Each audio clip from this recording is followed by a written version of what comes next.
Welcome to this next lecture. In the previous lecture, we have seen some basic concepts about solid catalyzed reactions. How do we define the rates? What is turnover frequency? What are the different steps involved? What happens to concentration profile when different things are rate control, different steps are rate controlling? And as I said, in this lecture, we are going to look at more in detail about the surface reaction, which consists of three things. One is adsorption of the reactant molecules, reaction on the surface at the active site, and then desorption of the products that are formed. We're going to look at these three steps in more detail and try to write rates of these reactions and then solve some problems. What we'll do is I'll just quickly help you revise where we are in terms of our lecture, in terms of our course. This is where we are. We are on part 4 of the course, that is solid catalyzed reactions. These are the three parts where we are going to talk about heterogeneous reactions. So first part of that is the solid catalyzed reactions. And to help you revise, I want you to write the various steps involved in solid catalyzed reactions. These are things we have done in the previous lecture. Just revise them so that you are better prepared to understand what is happening in this lecture. What are the different ways in which we express rates of catalytic reactions, rate constants per unit area, per unit weight, per unit active site, per unit reactor volume. So recall all of that, and how do I convert one from the other. And last part that we did is draw concentration profile of the reactant, let's say Ca, when the reaction is limited by external mass transfer or pore diffusion or intrinsic kinetics, right? And this is the picture that we have been trying to draw. This is the bulk of the gas or the liquid, bulk of the fluid. This is the film, mass transfer resistance, and this is the catalyst surface. A catalyst and pores are there in the catalyst, and active sites are there on the pore. So draw a concentration profile here. If you answer these three questions, it will automatically be a revision of the previous lecture.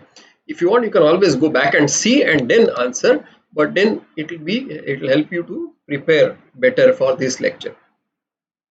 So as I said, in this lecture we are going to look at more in terms of the three steps that happen on the surface of the catalyst, and the three steps are: first, adsorption on the active site of the reactant molecules, they react on this active site, and then desorption from the active site.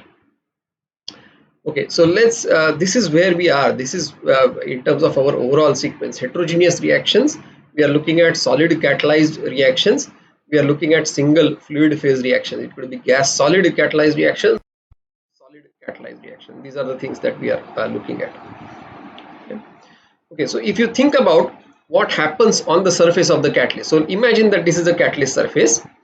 There is an active site here, active site here, active site here. The active site might be uniformly distributed or non-uniformly distributed like this.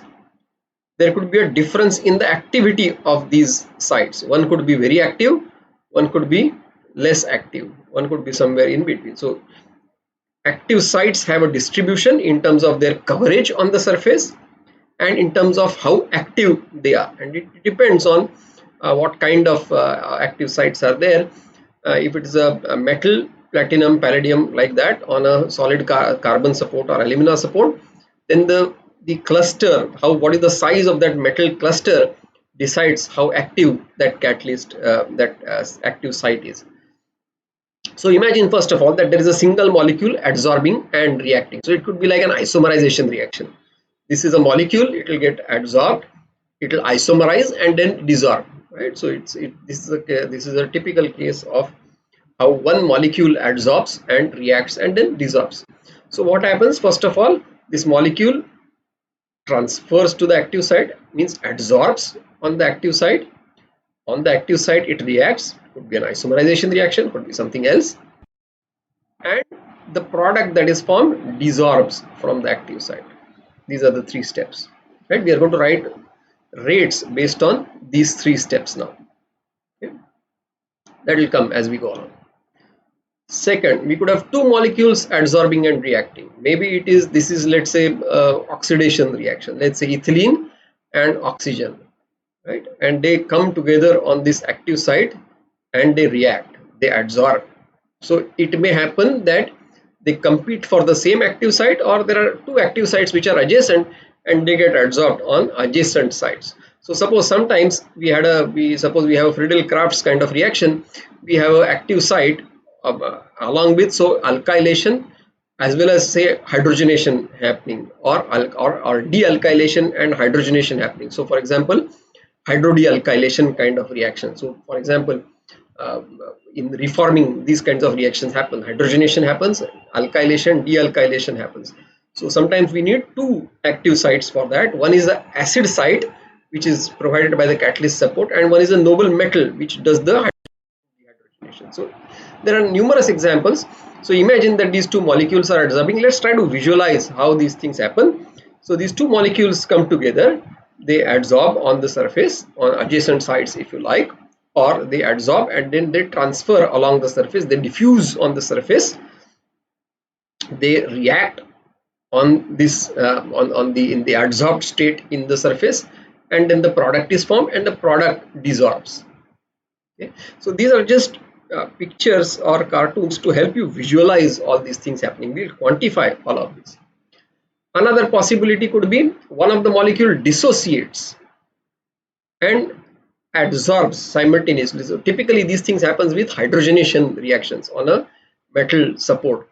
So platinum or palladium, the hydrogen molecule that is there, H and H bond breaks and the H atoms get adsorbed on these surface, on the metal surface, and then they react with a second adsorbed molecule. So molecule also second reactant, let's say which is getting hydrogenated, that also gets adsorbed and then they react. So first of all, this molecule gets adsorbed, dissociates into two, reaction happens, and then the product goes away.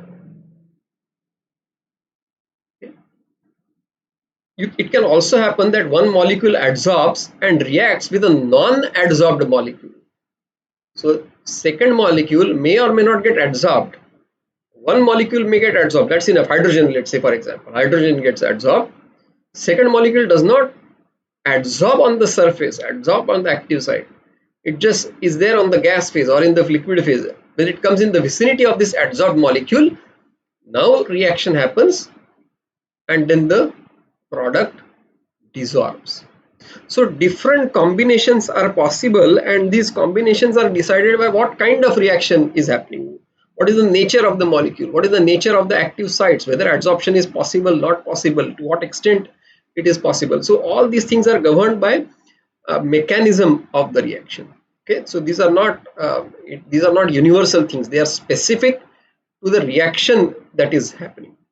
Okay, and different reactions on even same reaction on different catalyst supports or different catalyst types of catalyst may behave differently from one another because the mechanism could be different.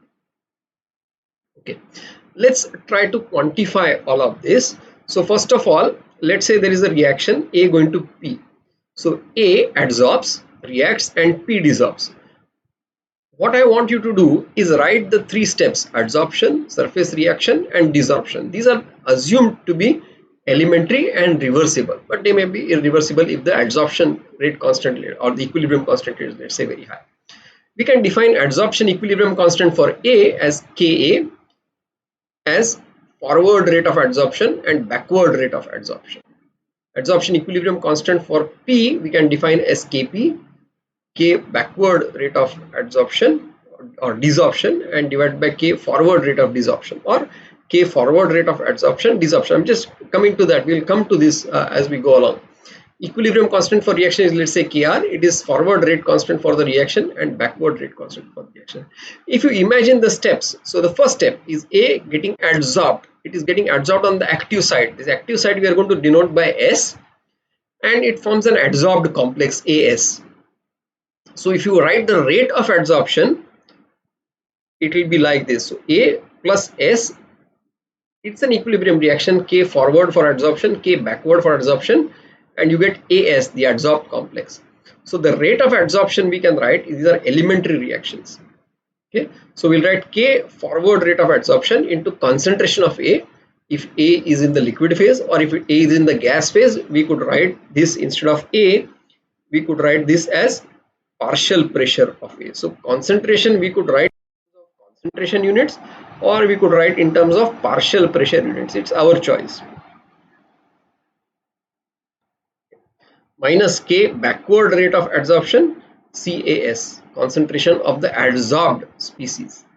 So then I can take out this K forward adsorption common. It will be Ca into Cas divided by Kb divided by Kf into Cas, and Kb divided by Kf. So Kf divided by Kb, we can write it as capital Ka. So it will be Ca into Cs minus Cas divided by Ka. Similarly, surface reaction, now we can write in terms of the surface reaction of A adsorbed A reacting to give you product, adsorbed product on the active side, forward rate of reaction and reverse rate of reaction, forward and backward. Okay, so then rate of reaction we can write Kf for the reaction, forward rate for the reaction, concentration of the adsorbed species, adsorbed A, minus Kb reverse backward side for the backward reaction for the reaction, C concentration of P in the adsorbed state. So I can combine this, it will be CAS minus KBR divided by KFR into CPS, and then this KFR divided by CBR, KFR divided by KBR, we can write as 1 by KP, 1 by KR, sorry, not KP, KR, equilibrium constant for the reaction. Let me just write just so that everybody is very clear. This, look at this definition. This is 1 by Ka. This, look at this definition, is 1 by Kr, like that. Now this product PS is dissolving, it is going back into the gas phase and the vacant site is regenerated. Okay, so rate of desorption would be K forward rate for desorption, concentration of P in the adsorbed state,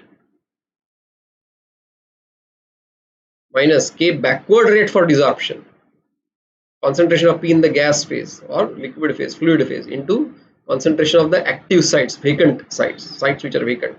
So if I take Kf desorption outside, it will be Cps minus Kb desorption divided by Kf desorption, Cp into Cs, and this Kb desorption divided by Kf desorption, Kb is capital Kp, it's capital Kp. It is the adsorption rate equilibrium constant for P. And this and this. Okay, it's Kp. Okay, let's go forward. Okay. Now what we can do is, any one of these could be rate controlling, adsorption or surface reaction or desorption. Any one of these could be rate controlling. What we'll do is we'll take one by one, one at a time. This is a, let's say one adsorption is rate controlling, or surface reaction is rate controlling, or desorption is rate controlling, and try to derive rate of reaction. Okay, that's what we are going to do. You might have done some of these things in your undergraduate course, but let's do it properly, thoroughly, because we have to solve problems now based on this. Okay. So let's say first case, adsorption is rate controlling. Adsorption is rate controlling. Okay. So if adsorption is rate controlling, what are we going to say? We are saying surface reaction and desorption are rapid. Rapid means they are happening fast. What does that mean? They will reach equilibrium. Now we also have to take balance of all the active sites. So out of these total active sites, some of them are occupied by A, some of them are occupied by P, some of them are vacant. Look at this picture. Total sites are there. Some of them are occupied by the product, right? Some of them where the reaction might be happening, they are occupied by the reactant, and some are vacant. So concentration of total sites, active sites, vacant sites, adsorbed A sites, adsorbed reactant sites, adsorbed product sites. Okay, so let's simplify. Do this for yourself, then only go forward. Pause. Okay, so if we say surface reaction is at equilibrium, means what? This has reached equilibrium. This rate is no longer there, it is zero. If this is zero, then CAS would be CPS by KR, right? CAS would be CPS by KR. Look at this. Okay, desorption also is fast. Backward and forward rates are very fast. Desorption has reached equilibrium, means this rate is zero. Means what? CPS is equal to KP into CP into CS. CPS would be Kp into Cp into Cs. Kp is the equilibrium constant for adsorption. Now what is the overall rate of reaction? Adsorption is the slowest. So it is Kf adsorption Ca into Cas minus Cas divided by capital Ka. That's what we have written. Kf adsorption Ca into Cs minus Cas divided by Ka. Alright, comfortable up to here? Now CAS we can write as CPS by KR, right? So that's what I've written, CPS by KR. And CPS we can write as KP CP CS. KP CP CS. So rate is nothing but KF adsorption Ca minus KP Ka KR CP CS. What is the total side balance? Total sides would be equal to CS plus CAS plus CPS. So that is CS plus CS plus CAS. CAS is CPS by KR and CPS is KP CPCS. And CPS also we can write KP CPCS. So CS 1 by KR is there, KP CPCS and KP CPCS from here. So this will tell you that I can take CS common. It will tell you CT divided by 1 plus KP by KR CP plus KP CP, right? Or if you want, we can write it as CT divided by 1 plus all those things I can combine, KP by KR plus KP into CP. All right.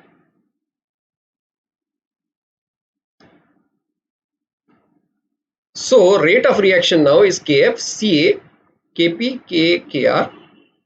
Look at this, Kp Ka Kr Cp and Cas. Cas I can replace from here, Ct divided by 1 plus Kp by Kr plus Kp into Cp. So this is our rate expression. This is our rate expression. This is our rate expression.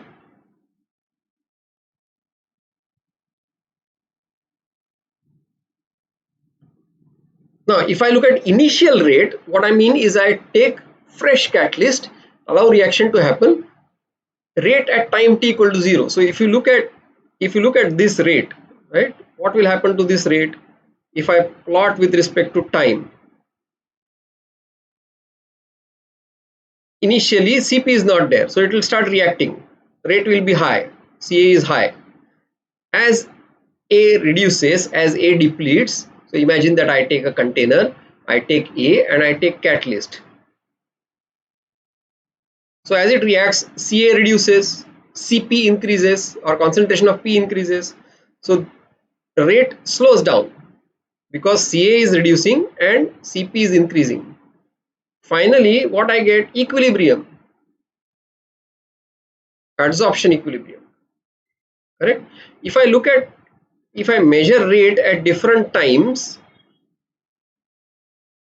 I can say that rate at time t equal to 0, we call this as initial rate. So this initial rate, if I calculate, initial rate means Cp is 0. Cp is 0. That means this is 0. This is 0. So rate will simply be Kf adsorption, K forward rate constant for adsorption, Ct and Ca. So if you plot rate, initial rate versus Ca, it will be linear. It will appear as if the reaction is first order in A. Order 1. Why? Because it is adsorption. Adsorption is a elementary reaction, first order. Alright, elementary reaction.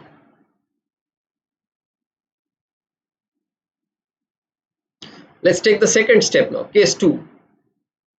Surface reaction is controlling. Surface reaction is controlling means what? Adsorption is very fast, desorption is very fast. Okay? Simplify and derive rate expression for overall rate and look at what happens to the initial rate. Okay? Do this for yourself. Pause the video. Pause the video. Okay, so here is how it will look like. Adsorption is at equilibrium. Means what? This reaction, first reaction is equilibrium. Let me rub out all these now, it will be confusing.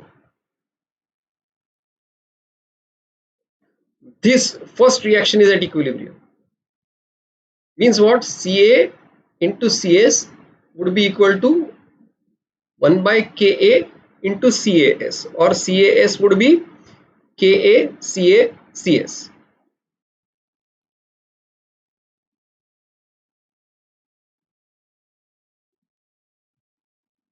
Now same way, desorption is at equilibrium. Desorption is at equilibrium. Means what? This step is at equilibrium. So which means rate is 0. So that means Cps would be Kp Cp Cs. Look at this. Right? Adsorption is at equilibrium. Cas would be K Cs Cs. Desorption would be at equilibrium. Cps would be Kp Cp Cs. So what is the overall rate now? Here, overall rate is Kfr Cas minus Cps by capital Kr, reaction equilibrium constant. Right? Cas minus Cps divided by Kr. Here. Cas is from here, K Cacs. Cps from here, Kp Cpcs. Okay, Cs I can take out common. Again, write a side balance. Total sites would be vacant sites plus sites which are occupied by A plus sites which are occupied by P. Right? K Ca Cs, Kp Cp Cs. So Cs would be Ct divided by 1 plus Kca plus Kpc. Substitute that. Rate would be Kfr Kaca minus Kp by KrCp, and this Cs which I have taken common will be Ct divided by 1 plus Kaca plus Kpcp. So if I say initial rate, which means Cp is 0, this term is 0 and this term is 0. So how initial rate will vary with Ca? Let me just write that so that everybody is aware. Cp is 0. Initial rate means Cp is 0. It's already there. So initial rate means Cp is 0. So Kfr Ct Ka Ca divided by 1 plus Kac. This will be the initial rate. So if you plot this initial rate, when Ca is small, what happens? This Kca is very small as compared to 1. So then rate initial is equal to Kfr Ka Ct Ca. It is linearly dependent on A. So Ri is proportional to Ca. Whereas at high concentrations of A, what happens? Kaca becomes very large as compared to 1. 1 I can neglect as compared to Kaca. Then initial rate at high concentrations of Ca would be Kfr Ka Ct Ca divided by Ka Ca. Ca will just cancel out. Rate will be constant independent of concentration of A. So this is like zero order reaction. So in this part, this is a zero order reaction.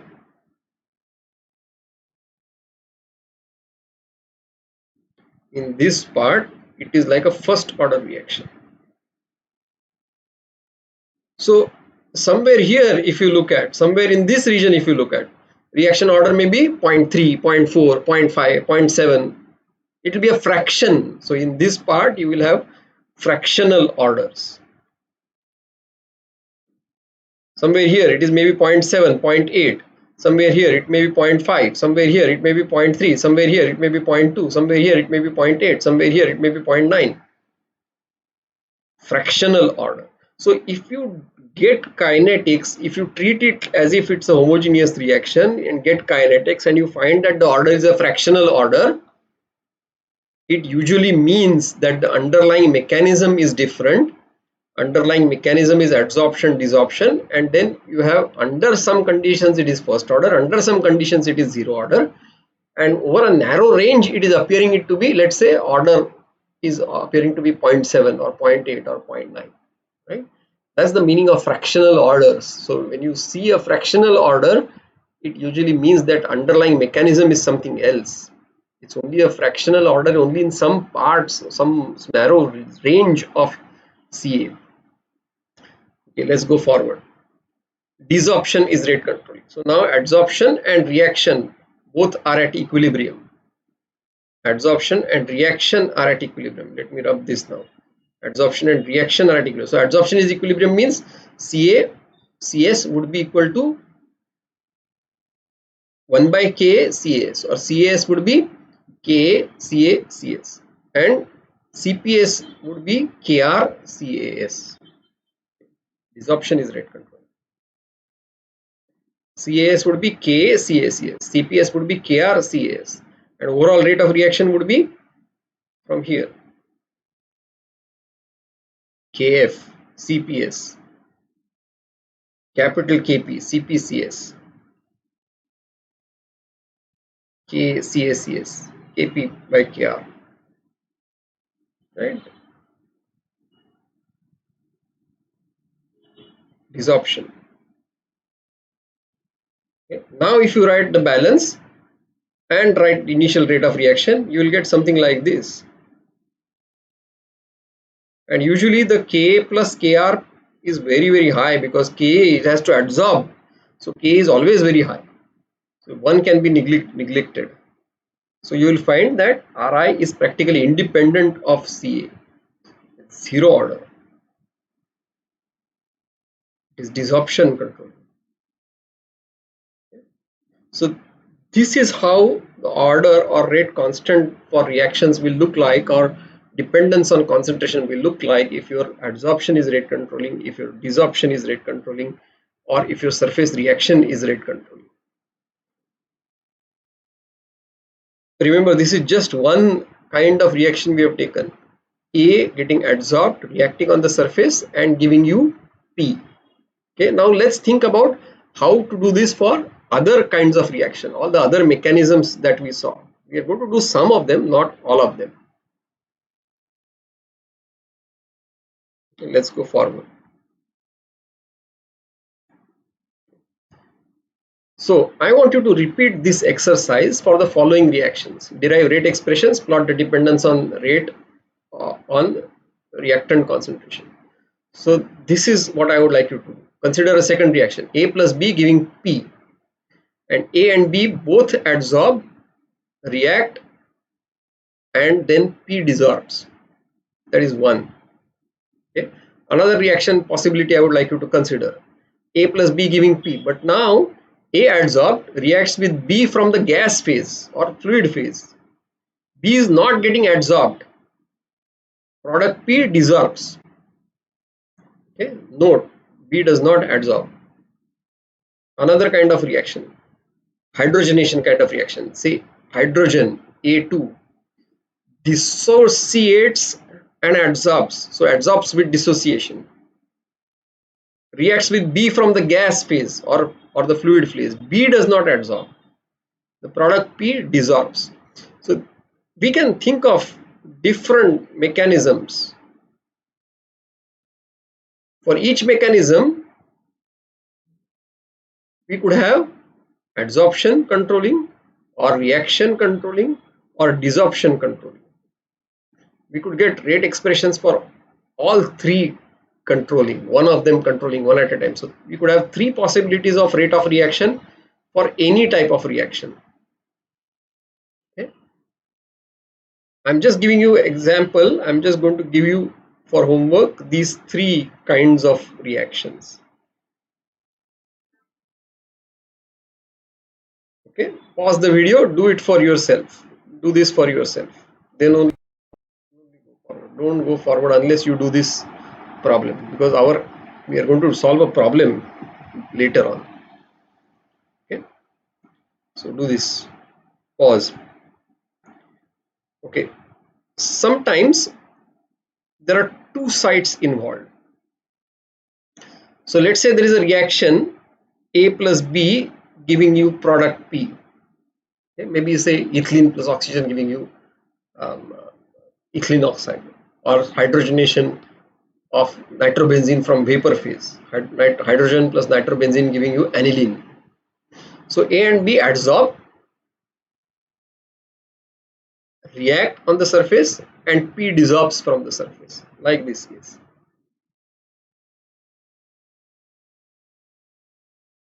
Okay. Let's assume that surface reaction is irreversible and it is rate controlling. Adsorption and desorption are at equilibrium. Derive rate expression. Okay, you're doing this case. Okay. Pause the video, do it for yourself.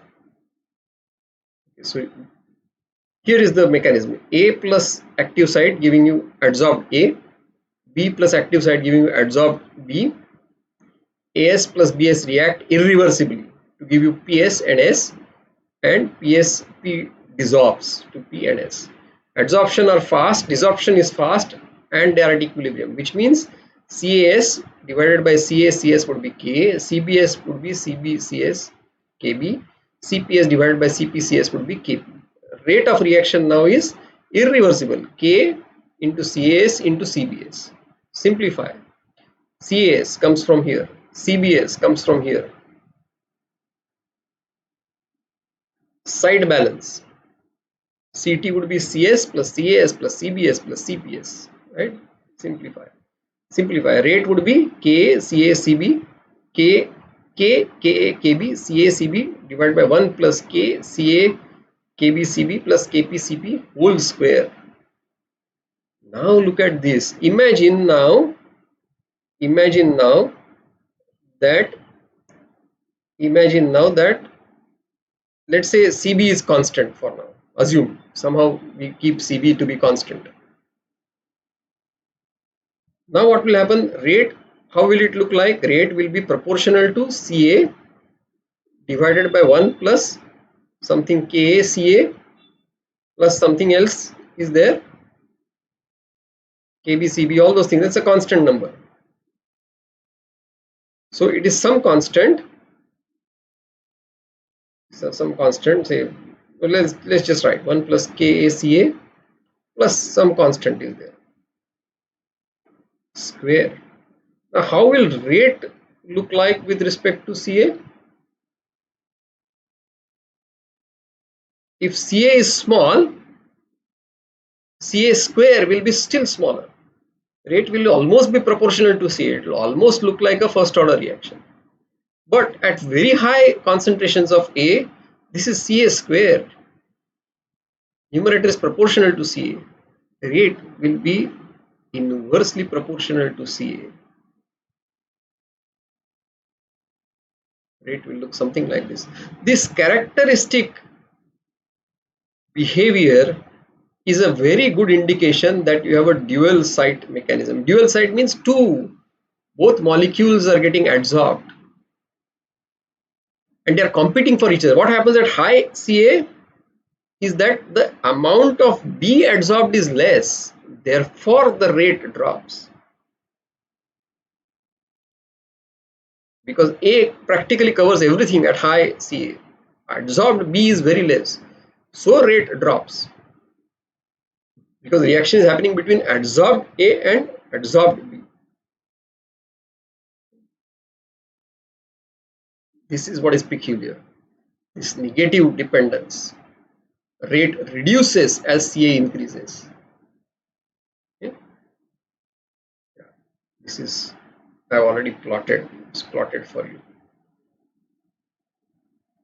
Okay, let's go forward. Dissociative adsorption and reaction. So hydrogenation reaction typically involve dissociative adsorption of hydrogen and this reaction with the surface. Consider reaction is rate control. Derive an expression for this mechanism and plot variation of rate with respect to partial pressure of hydrogen. Do this for yourself. Pause the video. This is what we are talking about. It's like fourth type. Dissociation, adsorption with dissociation reacts with B from the gas phase. B is not adsorbing.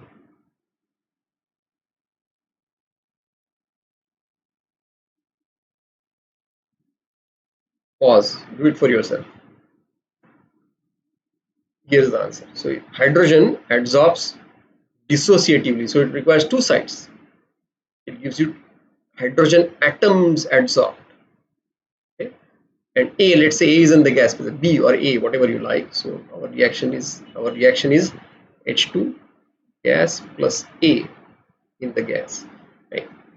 A is not getting adsorbed. This case, fourth case we are doing. I can call it B or I can call it A, it doesn't matter. Okay.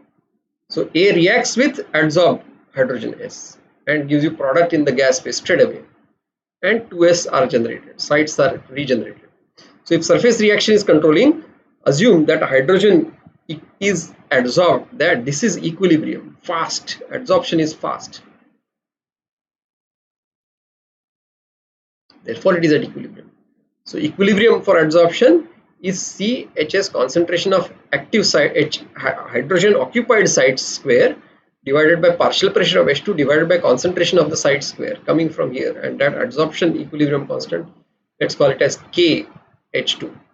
So rate will be rate constant multiplied by PA multiplied by concentration of hydrogen adsorbed sites square. Okay. We are saying that reaction is irreversible right now. So right now we are saying this reaction is irreversible.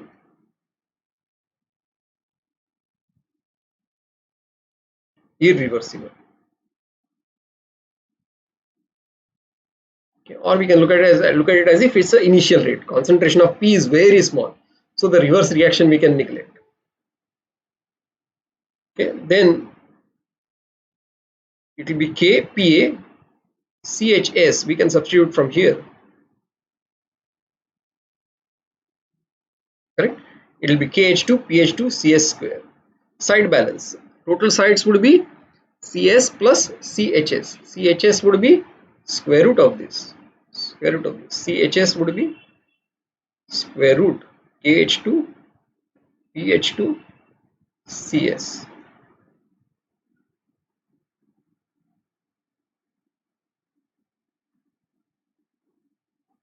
Alright.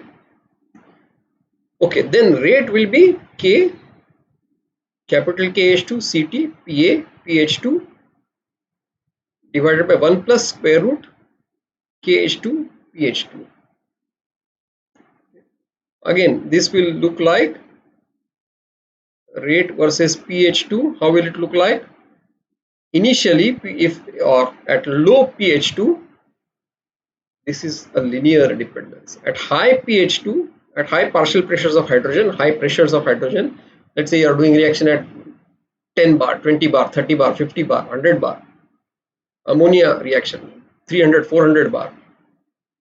Okay. This will be very large, so it will become independent of hydrogen. Okay. So this is how we would conduct. So if you have to find out reactions, how they occur, there are this is how you would do an experiment, you would do a measurement of rate under a variety of conditions like temperature, reactant concentration, product concentration, inlet concentration, right? So you would vary all these parameters and measure the rate. Now we want to find out the mechanism. What would be one way? One way would be postulate or hypothesize that reaction scheme is like this, or reaction scheme is like this, or reaction scheme is like this, okay? Or reaction scheme is like this. Okay, we can think of hundreds of ways how the reaction is happening. So we can hypothesize or we can postulate, means propose, that reaction occurs, how reaction occurs. Then propose a rate controlling step. It could be adsorption rate controlling or surface reaction rate controlling or desorption rate controlling. Derive rate expression. Once I have derived the rate expression, once I have the measured rate, I can always fit the rate constants and equilibrium constants. See, for example, if this is my reaction, I measure this experimentally. Suppose I measure this experimentally. This we measure experimentally. Rate versus partial pressure of hydrogen. Once we measure this experimentally and this is our mechanism, then what we need to do is we need to fit rate constants. We need to fit K. We need to fit capital KH2, right? CT. This whole thing we need to fit. Two constants we need to fit to match this data. Just like we fitted different kinds of residence, different kinds of residence time distribution when we had to fit for n tanks in series. We had to fit number of tanks. We had to fit residence time in each reactor. Right? So same way now, measure experimentally. We have to fit a rate expression, which means find the constants. So point that I'm trying to make is we can propose different mechanisms. These are just the four that I am proposing, but in each one we can assume that it is surface reaction or adsorption or desorption, which means even with these four we could think of 12 rate expressions, and we will need to fit the data for these 12 rate expressions to this observed data and then say, oh, this mechanism fits. And if it is not satisfactory, we have to propose another mechanism, propose another rate controlling step. We have to continue doing this, continue doing the fitting exercise. Just like when we had number of compartmental models to be fitted to RTD data. We could come out with hundreds of combinations and fit them and check if the fit is satisfactory or not. And then we can come out with, oh, let's say these 5 rate expressions fit the data. Then we know what is the rate controlling step. Then we know what is the mechanism. That is one way of doing it. Can you think of a better way of doing it? Think, pause and think. Here is a possibility. What we can do is, from this rate expression, we know some dependence, that reactant concentration, if I change, rate is changing. Product concentration, if I change, rate is not changing or rate is changing. If I change the reactant concentration, at high reactant concentration, it is practically zero order. At low reactant concentration, it is practically first order. We know the dependence. From this, we can propose rate expression and fit rate constants. So based on the measurement, directly we propose rate expression. We propose rate expression like these. We propose a rate expression. And once we propose this rate expression, fit the rate constants, then we can postulate, because this is a rate expression, this is a possible mechanism. This is much easier. I don't have to screen out hundreds of combinations. Based on the expression, based on the measurements, I already know what kind of rate expression I would like. We will do an example. Okay? And then we will be able to postulate, this is what is possibly happening. in the catalyst. This is how we analyze solid catalyzed reactions. We'll do an example which will help you to clarify all these things. So in terms of homework, if you want, uh, uh, Fogler's book, 4th edition, if you are looking at, we are on chapter 10. Solve these three problems: 10.4, 10.5, 10.12. Solve these three problems. It will be a revision of all the things that we have done so far. Okay? Think about what we have done. Think about what we have done. In the next class, we will solve problems. Think about what we have done. Try to understand, try to comprehend what we are doing. Solve these problems, then only you will be able to comprehend. And in the next class, we'll solve a problem. We'll go all the way up to reactor design, right? At least rate expression will go, and we'll find out how to calculate, and then we'll go forward to design a reactor. So we'll stop here this lecture, and then we'll continue in the next class. It will be an application of the concepts that we have learned in this lecture. Let's stop.